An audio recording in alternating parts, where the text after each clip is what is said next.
Barriers for someone looking for a fresh start after they serve time in prison can be daunting.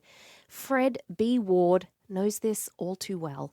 He spent a decade in prison for assault, but still faces obstacles as a free man today.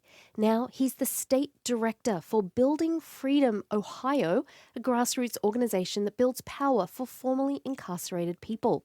He joins us now to talk about helping this population meet basic needs and embrace their role in democracy. Fred, welcome to Here and Now.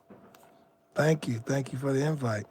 I would love it if you could tell us about your own experience, because it's been more than 24 years since you were released from prison. Tell us Yes. about what you've been through and how it anchors the work you do. Yeah, it came to me really as a shock because after I did my 10 years incarcerated almost 24 years ago, I thought that I had reacclimated myself and was able to join society and just move on. And shortly thereafter, I realized that was not the case. I wasn't really aware of the 13th Amendment and how it had really kept those barriers in place after incarceration with collateral sanctions. And so that really changed my whole trajectory of how I show up and participate in society. Spell that out for us, Fred. Just what does the 13th Amendment, what limitations did that mean for your Yeah. life? So in Ohio, it's like 2,400 collateral sanctions.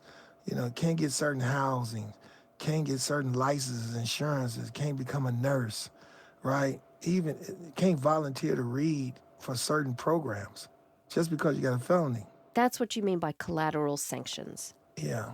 They outside of your sentencing and probation and parole, after all that's been took care of, it still lasts for the rest of your life.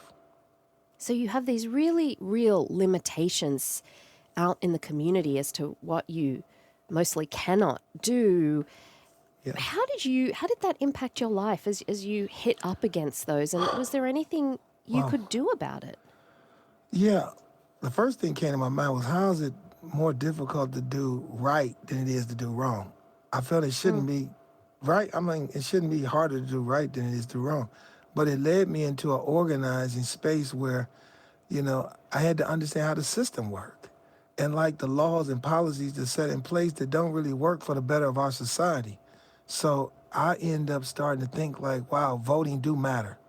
And I need to vote because if I don't vote, then I got people representing me that isn't even aligned with my interests and the greater good of democracy. Yeah, I want you to talk more about that, because people participating in the democracy is more important than ever. So let's start with the big one, voting. Okay. I do want to Yeah. talk more beyond voting in a moment, but especially people who have been incarcerated in Ohio, are they allowed to vote? They are. And it's just, most people don't even know that. In Ohio, you can vote. You can even vote if you in the county jail but haven't been convicted yet. And that information need to really get out. Because yes, you can vote in So Ohio. you can't volunteer to read to children, but you can vote. That's a big Yes. deal. So Yeah. if people don't know this, Fred, how and I imagine you come out of prison and you think, yeah, I've been stripped of that right. How do Yeah. you work? How does Building Freedom Ohio work to get the message out Yeah. that you actually can vote? So, yeah, Building Freedom Ohio was a project that the Ohio Organizing Collaborative created because we knew that it was a large population of people that was directly impacted in Ohio that did not know, and we didn't want to be transactional because we knew that it needed to be a transformative relationship, something that not only educated them but empowered them to actually act, right? And to be able to lift up their voices through an understanding that democracy can work if you participate in it. And I'm curious, Fred, how do you engage people like the very folks you're talking about? And I imagine at some Yeah. point you may feel powerless. How do you Yeah. work to tell them that actually you can vote? You do have some power. Well, what we found is one of the most valuable tools is the meeting them where they at. And because, that population, when they come home, they're in the reentry space. It's a lot of things in the reentry space that need to be either better financed or lifted up. And when we find them, you know, at odds with that, we give them a clear pathway to like change the things that they don't feel is working in that space. And it's through a public relationship. And so you're engaging through voter registration, Yes, what's almost like a silent block of voters. it is it is a very important, it's almost another type of political party almost, you know, based on self-interest. Because they've been blocked out. That population has been ostracized and excluded for so long, but they can vote in Ohio. And I think it's a disservice if we don't invest in that population because they are a part of our society.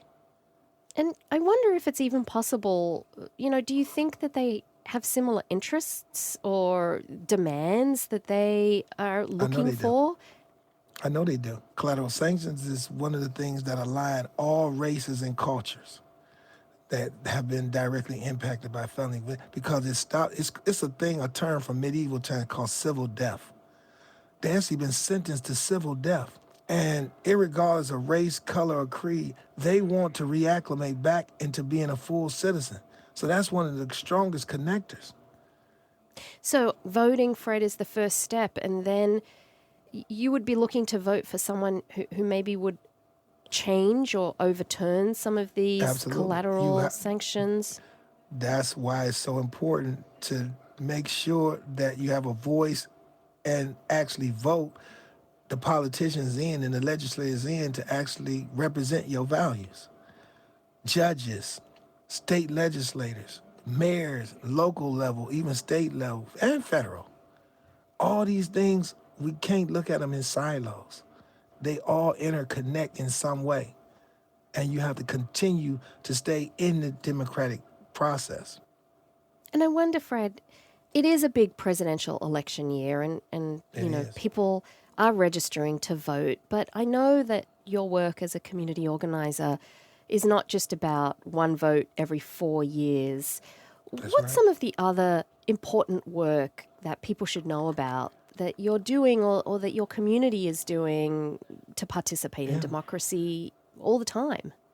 Yeah, like like in Cuyahoga County right now, we got a prosecutor race that's coming up, and so I just got finished talking to a bunch of people that's exonerees from being wrongfully convicted, and I told them that they speak about qualified immunity where when they find prosecutors withholding evidence, they don't get punished.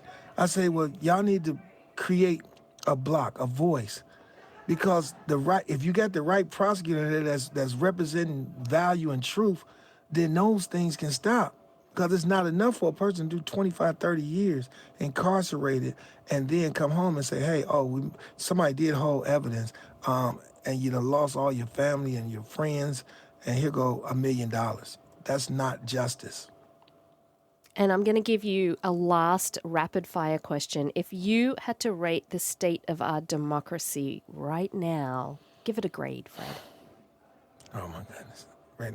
Does it feel like democracy is working?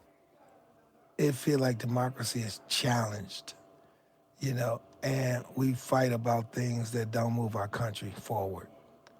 So, yeah, I would like the egos to subside a little bit and really think about what is the best plan and investment, right?